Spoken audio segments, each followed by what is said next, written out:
Hello and welcome back to Paradise Academy. So प्यारे दोस्तों, बहुत ज़्यादा मैसेज टेक्स्ट मुझे रिसीव हुए हैं अपने व्हाट्सएप एंड टेलीग्राम पे। तो बहुत सारे बच्चों को इस नोटिफिकेशन के हवाले से डाउट है कि क्या हम एलिजिबल है, किस तरीके से इसमें क्या सिस्टम चलता है, कितने टायर का एग्ज़ाम है। तो कुल मिलाकर काफ़ी सारे डाउट आपके भी होंगे, तो जो भी इस एसएससी के फील्ड से अभी वाबस्ता नहीं है, तो इस वीडियो में मैं आपको वो समझाने की कोशिश करूँगा। गाइस, वीडियो को एंड तक ज़रूर देखना, कोई भी पॉइंट स्किप नहीं करना। मैं थोड़ा सा जल्दी आपको यहाँ पे ये क्लियर करने की कोशिश करूँगा, और उसके अलावा आपको शायद थोड़ी सी एनर्जी लेवल मेरी कम लगती होगी, तो उसके लिए माफ़ कीजिएगा। तो बाकी आपको ये डिटेल्ड नोटिफिकेशन अगर देखनी है तो मेरे टेलीग्राम चैनल का लिंक आपको डिस्क्रिप्शन में मिल जाएगा, तो वहाँ से आप टेलीग्राम ज्वाइन भी कर सकते हो, मटेरियल भी देख सकते हो और ये नोटिफिकेशन भी पढ़ सकते हो। ओके गाइस, तो चलिए जी स्टार्ट करते हैं। एसएससी क्या होता है? स्टाफ सिलेक्शन कमीशन होता है और बहुत सारे एग्जाम्स कंडक्ट करता है। तो इस बारी इसको क्या करना है, ये सीजीएल एग्जाम है। एसएससी के थ्रू सीजीएल एक एग्जाम होता है, combined graduate level examination, CGLE 2023। Okay जी, तो चलिए जी, ऑनलाइन फॉर्म एप्लीकेशन आप यहाँ से 3/4/2023 से लेकर 3/5/2023 तक, यानी कि कुल मिलाकर 1 महीने का टाइम था। 1 महीने का टाइम है जो मैंने आपको बोला था। ओके गाइस, देन उसके बाद लास्ट डेट ये है, last date for making online fee payment ये है, last date for payment through challan ये है, तो डेट्स फॉर विंडो एप्लीकेशन ये है।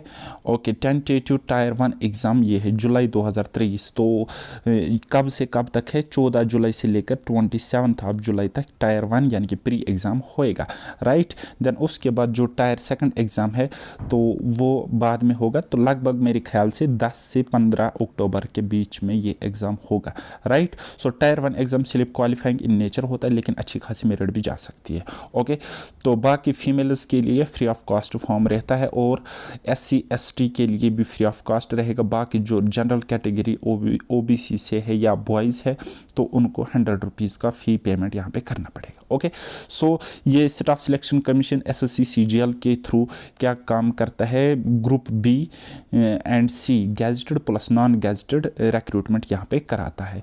तो चलिए जी, अब पोस्ट की डिटेल देखते हैं। ये वाला एक पोस्ट होता है जो कि ओनली गैजेटेड रैंक पोस्ट है, JKAS लेवल का पोस्ट होता है। डायरेक्ट आप यहाँ से रिक्रूट हो सकते हो।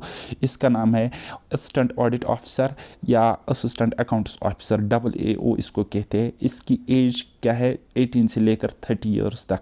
अच्छा, ये क्या है? गैजेटेड पोस्ट है, और आप हर कोई इस फॉर्म के लिए अप्लाई कर सकता है जिसकी ग्रेजुएशन कंप्लीट हो, प्रोवाइडेड कि इसका एक पेपर जब आप मेंस दे दोगे, टायर 2 दे दोगे, तो वहाँ पे एक एक्स्ट्रा पेपर आपको इसके साथ देना पड़ेगा, जो कि बाकी पोस्ट से जो आप यहाँ पे देख सकते हो वो पेपर तो आपको देने ही देने, लेकिन इसमें मेंस में एक्स्ट्रा एक पेपर आपको देना पड़ेगा, वो मैं आपको आगे बताऊँगा।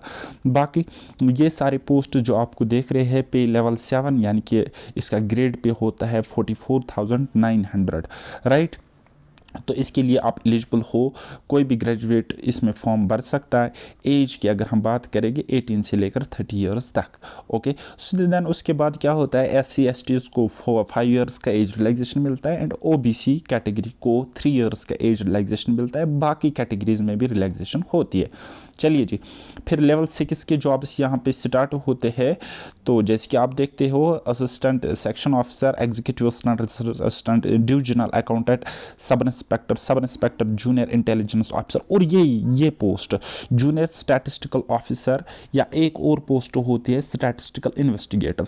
इसके लिए थोड़ी सी क्वालिफिकेशन अलग रहती है, क्राइटेरिया अलग सा रहता है, वो मैं आपको बताऊंगी, क्योंकि ये एक स्किल्ड जॉब होती है, इसमें अलग रिक्वायरमेंट्स होते हैं। चलिए जी, फिर पे लेवल 5 के जॉब्स आप यहाँ पे देख सकते हो, लेकिन सबसे खास बात इसमें यह है कि 18 to 27 ईयर्स एज है।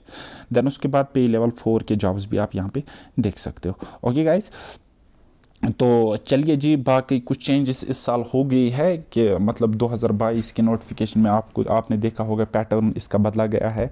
सिलेबस में थोड़ी सी हल्की फुल्की चेंजेस आ गई है, और मतलब यहाँ पे कंप्यूटर को इंट्रोड्यूस किया गया है मेंस में, ठीक है, सारी पोस्ट्स के लिए स्किल टेस्ट, मतलब जो मुझे कहना है। अच्छा, वैकेंसीज एंड रिजर्वेशन, जो अभी टेंटेटिव वैकेंसीज है ना, तो ये अप्रॉक्स कितने हैं? लगभग 7,500।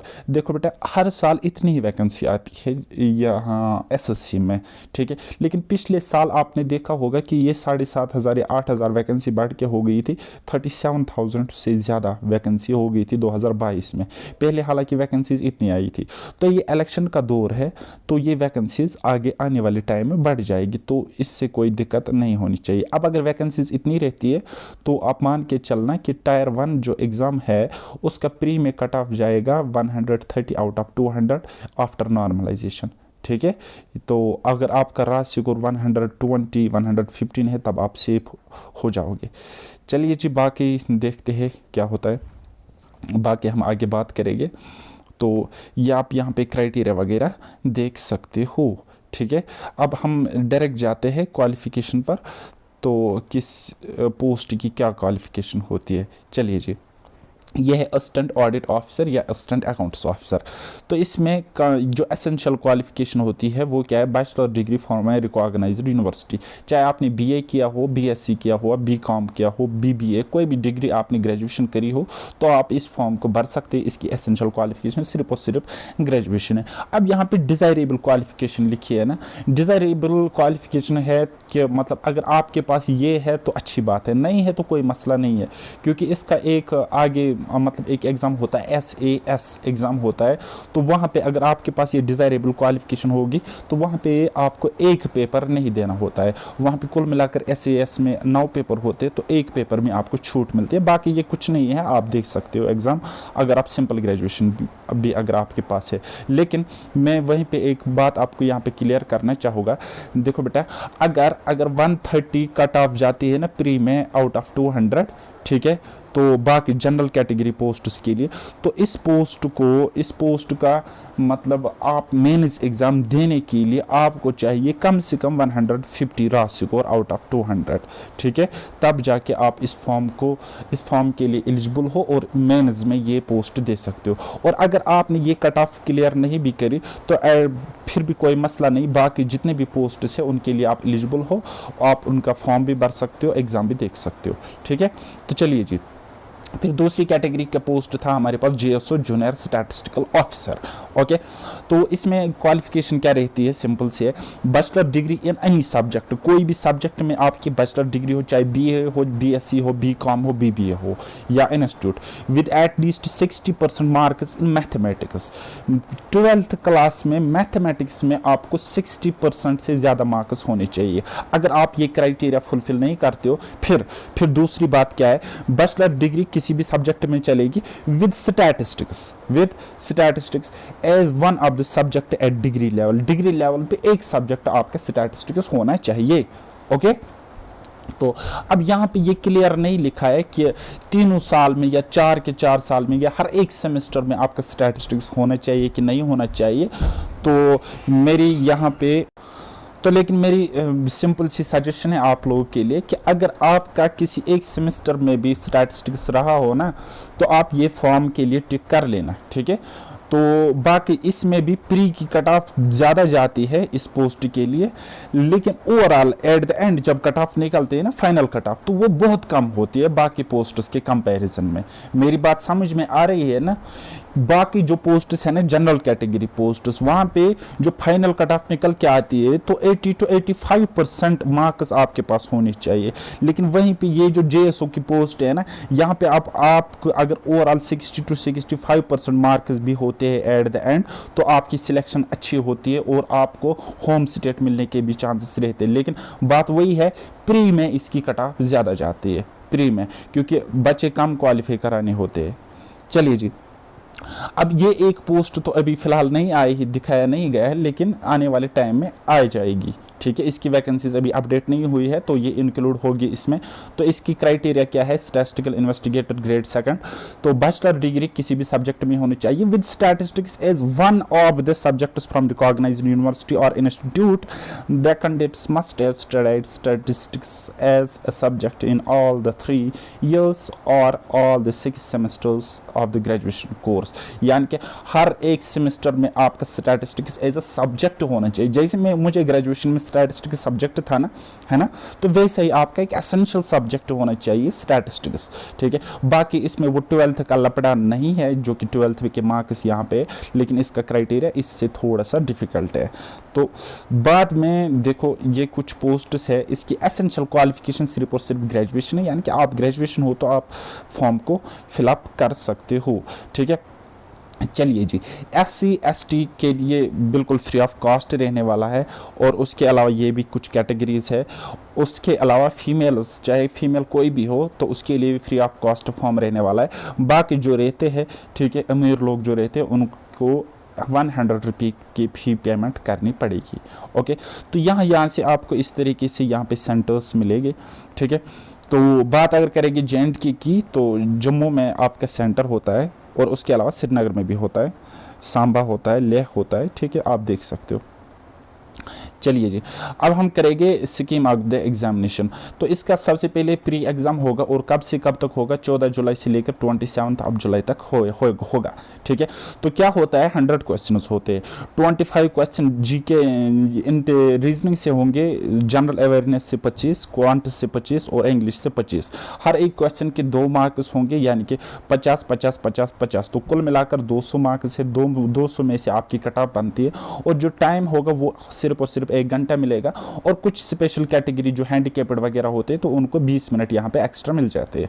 ओके गाइस, तो बाकी कोई मसला नहीं है। आप देख सकते हो कि मतलब स्पीड यहाँ पे मैटर बहुत ज़्यादा करती है, आपकी स्पीड एंड एक्यूरेसी। तो नेगेटिव डिडक्शन की बात करेंगे तो 1/4 है, यानी कि 2 मार्क्स का 1/4 कितना होता है, 0.5, यानी कि कुल मिलाकर अगर आपका एक क्वेश्चन गलत होता है तो आधा मार्क्स आपका कट जाएगा। ओके, तो फिर मेंस एग्ज़ाम है। इसका जो क्राइटेरिया पहले था वो ये था कि मेंस में आपके 2 पेपर हुआ करते थे, इंग्लिश हुआ करता था उसके थे 200 मार्क्स, और मैथ्स हुआ करता था उसके थे 200 मार्क्स। लेकिन अब की बार रीजनिंग एंड जीके को भी इंक्लूड यहाँ पे किया गया है, और वेटेज थोड़ा सा इंग्लिश एंड मैथमेटिक्स का कम किया हुआ है। तो बाकी आप देख सकते हो कि मेंस देने जब आप जाओगे ना, तो वहाँ पर आपको कुल मिलाकर 2 सेशन मिलेंगे। तो सेशन 1 2 सेशन नहीं, 3 सेशंस आपको मिल जाएंगे।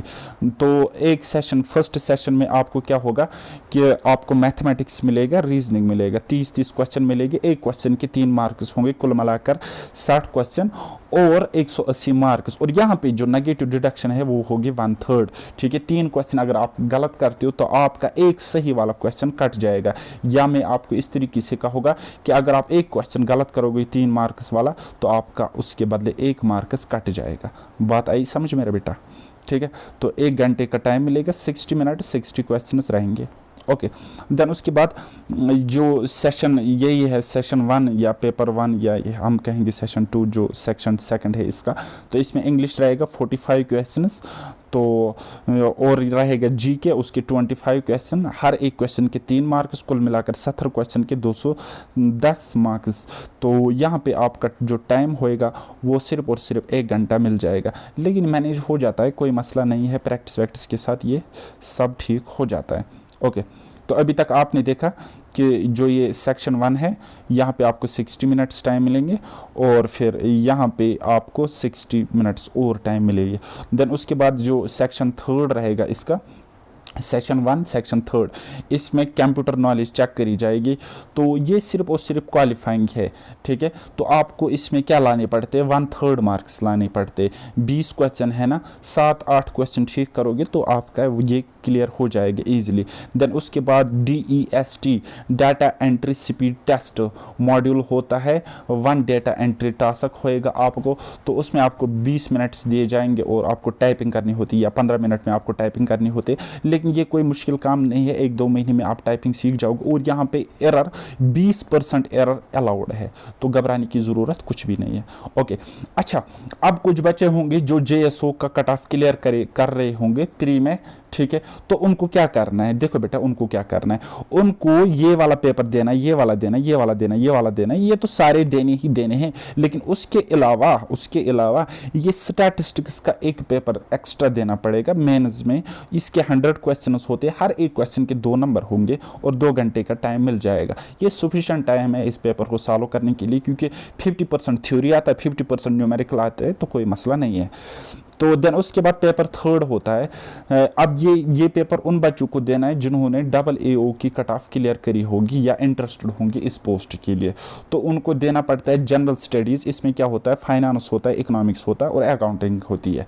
ठीक है, तो कुल मिलाकर 100 क्वेश्चन है, हर एक क्वेश्चन के 2 मार्क्स। नेगेटिव है 1/4, याद रखना इन 2 पेपर्स की 1/4 नेगेटिव होगी, क्योंकि इनको चेंज नहीं किया गया, ये पुराना ही सिस्टम है जो चल रहा था। चलिए जी, तो बाकी कोई मसला नहीं रहा होगा। तो अब जाते हैं हम सिलेबस पे। तो इंडिकेटिव सिलेबस जो है प्री में टायर 1 का, टायर 1 एंड टायर 2 का सिलेबस सेम ही है ऑलमोस्ट, कोई मसला नहीं है, कोई दिक्कत नहीं है। ये रही आपकी रीजनिंग, ठीक है, देख सकते हो। देन उसके बाद जीके का सिलेबस यहाँ पे बहुत वास्ट रहता है, लेकिन यहाँ पे आपने लिमिटेड पढ़ना होता है, कुछ स्टैटिक जीके, कुछ करंट अफेयर, बस काम हो जाता है। देन उसके बाद क्वांटिटेटिव एप्टीट्यूड, तो ये है क्वांट्स का सिलेबस। एक तो अर्थमेटिक होता है, एडवांस होता है, ठीक है। देन उसके बाद इंग्लिश कॉम्प्रहेंशन है। इंग्लिश में क्या होता है, एक तो आपका ग्रामर होता है, एक तो आपका वोकेबलरी होता है और आपका एक कॉम्प्रहेंशन होता है। लगभग इक्वल वेटेज रहता है तीनों पोर्शंस का। चलिए जी, तो अब हम मेंस की बात करेंगे। ये हो गया हमारा मेंस का सिलेबस। तो सबसे पहले अगर हम मैथमेटिक्स की बात करेंगे या क्वांटिटेटिव एप्टीट्यूड की, तो नंबर सिस्टम रहने वाला फंडामेंटल, ये अलजेब्रा, ज्योमेट्री, मेंसुरेशन। देन उसके बाद ट्रिगोनोमेट्री। अब ये वाला पार्ट यहाँ पे इस साल इन्होंने नया इंट्रोड्यूस किया हुआ है, स्टैटिस्टिक्स एंड प्रोबेबिलिटी। लेकिन कोई मसला नहीं है, पहले भी DI यहाँ से क्वेश्चन आते थे, ठीक है, डाटा इंटरप्रिटेशन से, लेकिन प्रोबेबिलिटी हम कहेंगे कि नया इंट्रोड्यूस यहाँ पे हुआ है, ठीक है। तो चलिए जी, देन उसके बाद यहाँ पे आप देखोगे ये रीजनिंग का सिलेबस रहने वाला है मेंस में। अब आपको दिखता होगा कि प्री में ज़्यादा सिलेबस है, मेंस में कम है, नहीं, ऐसी बात नहीं है, ये सिलेबस इक्वल ही है, ठीक है। तो देन उसके बाद ये रहा हमारा इंग्लिश लैंग्वेज।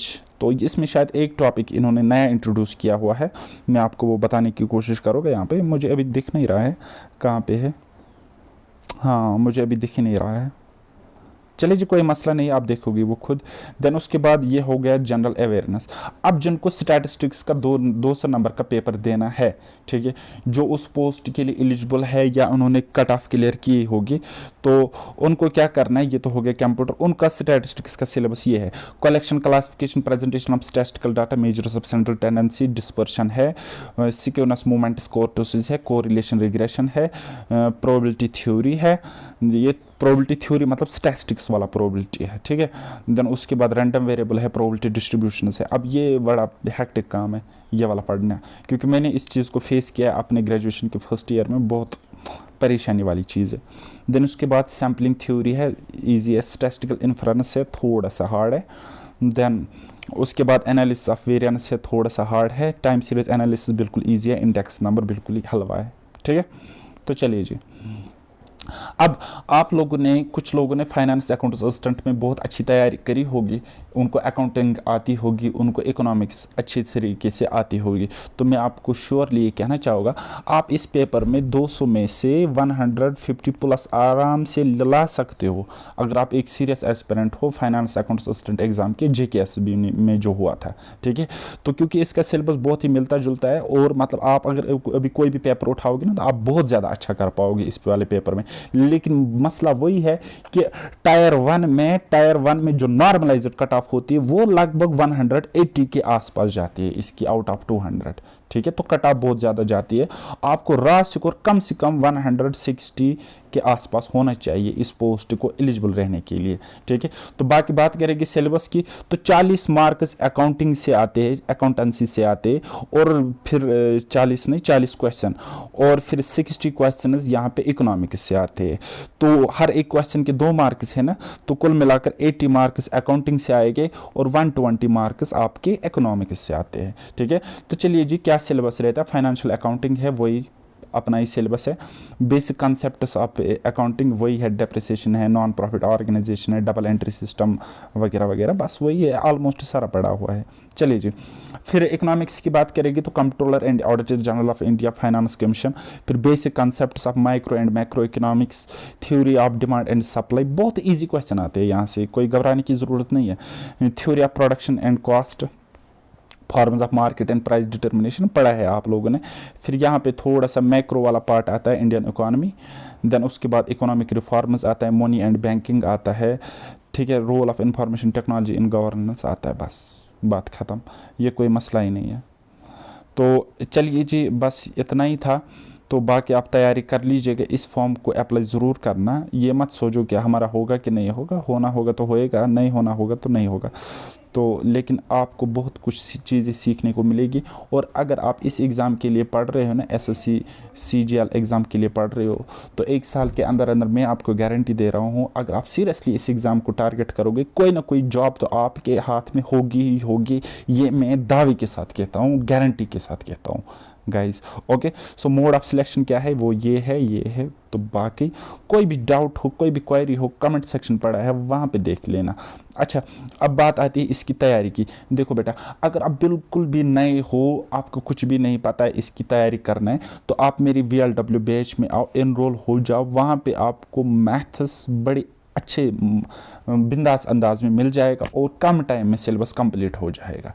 ठीक है, VLW वाले बैच में आपको रीजनिंग भी मिलेगी और कुछ रीजनिंग वाला सिलेबस भी कंप्लीट हो जाएगा। अच्छा, मैथ्स के जो चैप्टर मैंने वहाँ पे पढ़ाए हैं ना, अब पूरा का पूरा सिलेबस तो मैंने नहीं पढ़ाया है SSC का। अब जो सिलेबस 70% हो या 80% जो मैंने वहाँ पे पढ़ाया है और कम वीडियोज़ में पढ़ाया है, और मैं ये मानता हूँ मैंने मॉडरेट लेवल का पढ़ाया है, ज़्यादा डिफिकल्टी लेवल तक नहीं पढ़ाया है, क्योंकि वो JKSB एग्ज़ाम हमें देना है।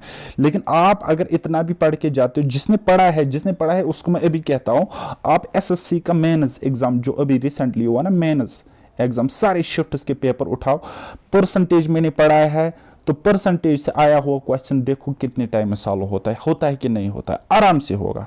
ठीक है, रेशो मैंने पढ़ाया है, तो आप देखो रेशो बनता है। मैंने मिक्सचर एलिगेशन पढ़ाया है, तो वो देखो, यानी कि जो चैप्टर्स मैंने पढ़ाए है, आपको मैक्सिमम क्वेश्चंस सॉल्व हो जाएगी, आराम से हो जाएगी। तो बाकी आपकी वो अपनी पर्सनल चॉइस रहती है। बाकी जो SSC के लिए सीरियसली पढ़ना चाहते हैं अभी, ठीक है, जिनको लगता है चलो इस साल अगर नहीं हुआ तो अगले साल होगा, लेकिन मैं तो नहीं छोड़ूंगा, मैं तो तोड़ के रहूँगा, मैं तो पढ़ूंगा, क्योंकि SSC की वैकेंसी हर साल आनी है, हर साल आती है, हर साल इसका निकलता है। ठीक है, और ये खाली SSC CGL का ही नहीं, बाकी सारे एग्ज़ाम्स भी 15-20 एग्ज़ाम्स होते हैं SSC के अलग अलग कैटेगरी पोस्ट्स में। ठीक है, तो उनको मैं एक बात कहूँगा, अभी आप यूट्यूब पे पढ़ने जाओगे, लेकिन किसी के ट्रैप में बिल्कुल भी नहीं फंसना, क्योंकि अभी चल रही है कंट्रोवर्सी। ठीक है, अभी चल रही है कंट्रोवर्सी, और सबसे कंट्रोवर्सी ज़्यादा जो करते हैं ना, ये मैथ्स वाले टीचर करते हैं। ठीक है, एक दूसरे को गालियाँ निकाल रहे हैं, एक दूसरे के लिए वो रेपुटेशन को गिराने के लिए कीचड़ उछाल रहे हैं। तो आपको इतना भी समझ नहीं आएगा कौन किसके साथ है, कौन किसके खिलाफ है। ठीक है, तो सबसे ज़्यादा अभी कंट्रोवर्सी अगर चल रही होगी, कंट्रोवर्सी तो पहले भी थी, उससे पहले भी थी, आज भी थी और कल भी रहेगी, लेकिन सबसे पहले जो अभी ताज़ा कंट्रोवर्सी है, वो सिर्फ और सिर्फ रैंक 1 को लेकर है।